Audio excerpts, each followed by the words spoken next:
और बिजनेसमैन हूँ, लेकिन रानीगंज में आया मैं क्योंकि मेरी जन्मभूमि है ये। मैं आपके क्षेत्र के खुशहालगढ़ गांव से आता हूँ। मैं भी एक किसान का बेटा हूँ। जो चीजें हमारा युवा आज फेस कर रहा है, आज से 10 साल पहले, 12 साल पहले मैंने भी फेस किया है।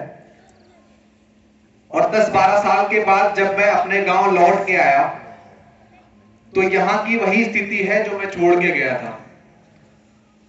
जो संघर्ष मैंने किया था, हमारे क्षेत्र का युवा वही संघर्ष आज भी कर रहा है।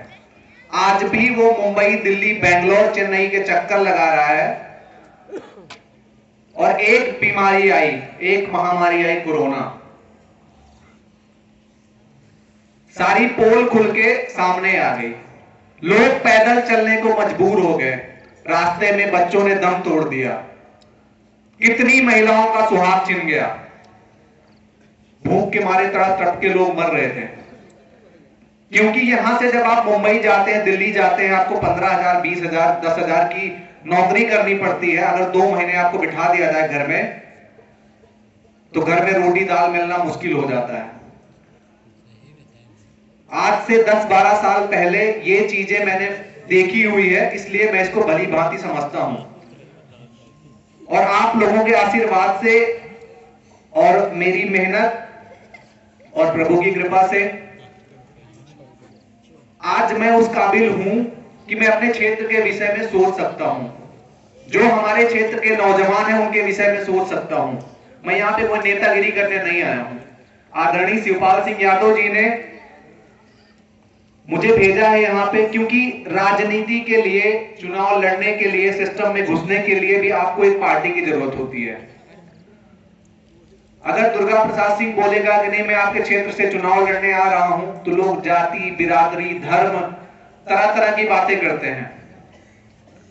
और आपके क्षेत्र में जो नकली समाजवादी लोग हैं, जो कि आप देख रहे हैं 5 साल 10 साल से, कि पार्टी किसी को भी टिकट देके भेज देती है, हमारी मजबूरी बन जाती है कि हम पार्टी के नाम पे वोट करते हैं, फिर 5 साल आपको कोई पूछता नहीं है। अगर आपको विधायक जी से मिलना है तो किसी चमचे को ढूंढना पड़ेगा, किसी दलाल को ढूंढना पड़ेगा। यही होता है ना। बाबागंज में जाके बैठ जाएंगे वो, कोई लालगंज में, कोई बाबागंज में। स्थिति है कि आप मिल नहीं पाते हैं। आपने अपने 5 साल बर्बाद कर दिए हैं। अब या तो आप इतने सक्षम हो, क्या क्षेत्र का हर नागरिक इतना सक्षम है कि आदरणीय शिवपाल सिंह यादव या आदरणीय अखिलेश यादव जी को हम फोन कर सकते हैं यहां से? मैं उसी का विकल्प हूं। हमारी सरकार नहीं है, हम सरकार में नहीं है, मैं विधायक नहीं हूं, मंत्री नहीं हूं, लेकिन मैं आपकी बात कुछ ही घंटों में सत्ता पक्ष के मुख्यमंत्री तक पहुंचा सकता हूं। क्योंकि हमारे नेता शिवपाल सिंह यादव हैं, जिन्होंने लगातार 15 साल प्रदेश को चलाया है।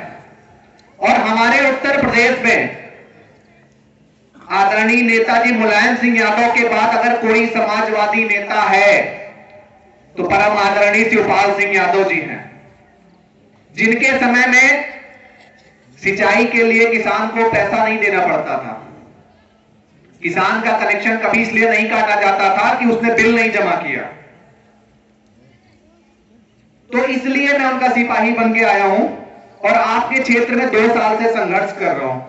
और आप एक चीज सोचिए, अपने दिल पे हाथ रखिए और सोचिए कि पिछले 15 सालों से तो मैं देख रहा हूं आपके क्षेत्र को, यहां नहीं रहता था, लेकिन न्यूज चैनल के थ्रू या जो मेरे मित्र हैं, साथी हैं, बताते रहते थे।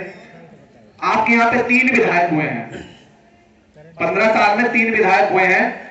और आप एक बात बताइए, अभी जो वर्तमान विधायक हैं, क्या पिछले जो 2 विधायक थे उन्होंने कभी विरोध किया गलत नीतियों का? नहीं करेंगे, क्योंकि वो कहावत है ना, चोर चोर मौसेरे भाई। क्योंकि सबने जनता का पैसा खाया है, अपना पेट भरा है।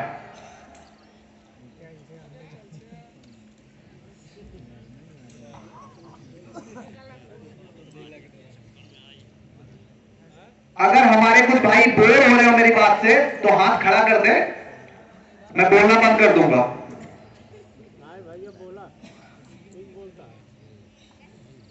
आप रोज हो सकता है ऐसे प्रोग्राम अटेंड करते हो, लेकिन मुझे आप लोगों के बीच में आने का मौका नहीं मिलता है बार बार। तो आपकी इच्छा है, आप क्या चाहते हैं? या आप यही चाहते हैं कि जिंदगी भर यही करते रहें? तो आपकी मर्जी है। मैं वो उस तरीके का नेता भी नहीं हूं कि मैं सिर्फ हाथ जोड़ के बोलूंगा कि नहीं आप मुझे वोट करिए। मैं आपके हक की लड़ाई लड़ रहा हूं, आपके भविष्य की बात कर रहा हूं, आपके लिए रोजगार की बात कर रहा हूं। और बात नहीं कर रहा, इस लॉकडाउन पीरियड में भी हमने 100 से 150 लोगों को रोजगार दिया है। और अभी भी जो हमारे बेरोजगार साथी हैं, अगर नौकरी करना चाहते हो, जिस काबिल है, हमारा धनुआ किशोरगंज बाजार में कार्यालय है, या हमारा मोबाइल नंबर नोट कर लीजिए। आप फोन करेंगे 2 से 3 रिंग में फोन उठेगा और हमारी टीम आपको संपर्क करेगी। आप जिस भी काबिल है, आपको नौकरी देने का प्रबंध हमारी टीम करेगी। मैं बाकी नेताओं की तरह झांसे वाली बात नहीं करता हूं। जो बोलूंगा वो करूंगा, जो नहीं कर सकता उसको नहीं बोलूंगा। और जैसा कि पवन ने बताया, मेरा सिर्फ एक ही एजेंडा है, अपने क्षेत्र में इंडस्ट्री लेके आना। क्योंकि मैं बिजनेसमैन हूं, मैं कंपनी चलाता हूं, मेरे उसी तरह के संबंध हैं उद्योगपतियों से। मेरे लिए बहुत आसानी होगी कि मैं 1000-2000 करोड़ का इन्वेस्टमेंट आपके क्षेत्र में करवा सकूं, जो कि आपके यहां के किसी नेता की सोच भी नहीं है। आप हैंडपंप के लिए 10,000 रुपए देंगे तभी मिलेगा, और थाने में FIR दर्ज करवाने जाइए तो आपको पता चल जाएगा। अभी आज भी आपके क्षेत्र के एक बच्चे को उठा लिया गया था गाय पकड़ने के लिए, उसका 151 में चालान कर दिया गया, जिसके पीछे में 2 घंटे मशक्कत करने के बाद उसके लिए मैंने SP DM थाना हर जगह बैठ गया था। मैं भी बोल सकता था फोन किसी से उठवा के नेताजी भी मीटिंग में है, लेकिन हमें वो नहीं आता है। अगर हमारे क्षेत्र में अन्याय हो रहा है, किसी को अनैतिक तरीके से परेशान किया जा रहा है, उसीलिए मैं क्षेत्र में आया हूं। बाकी आप लोगों की मर्जी है। अगर मेरी विचारधारा आपको समझ आती है तो मेरा सहयोग करिएगा, नहीं समझ आती है, आपके पास कोई बहुत अच्छा विकल्प है, सहयोग करिएगा और 5 साल भुगतिएगा। ज्यादा ना बोलते हुए अपनी बारी को विराम देता हूं। कुछ हमारे मित्र परेशान हो रहे हैं, बोर हो रहे हैं, तो आप लोग एंजॉय करिए। और सभी ग्रामवासियों को धन्यवाद इतनी देर मुझे सुनने और झेलने के लिए। धन्यवाद नेताजी।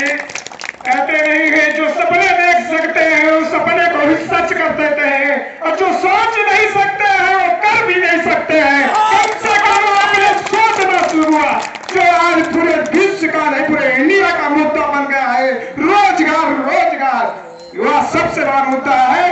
आज वास्तव में हर व्यक्ति के लिए सबसे बड़ी समस्या है, वह है रोजगार। तो नेताजी आपने सोचा, और जो सोच सकता है वही सोच को सच भी कर सकता है। इसलिए आपको मैं बार बार धन्यवाद देता हूँ। कम से कम आपने नारायणपुर कला में आके हमारे लोगों के बीच में अपनी बारी से दिए, और इसीलिए आपको मैं धन्यवाद देता हूँ। आप कम से कम जो है यहाँ पधारे, और आपका स्वागत और वंदना।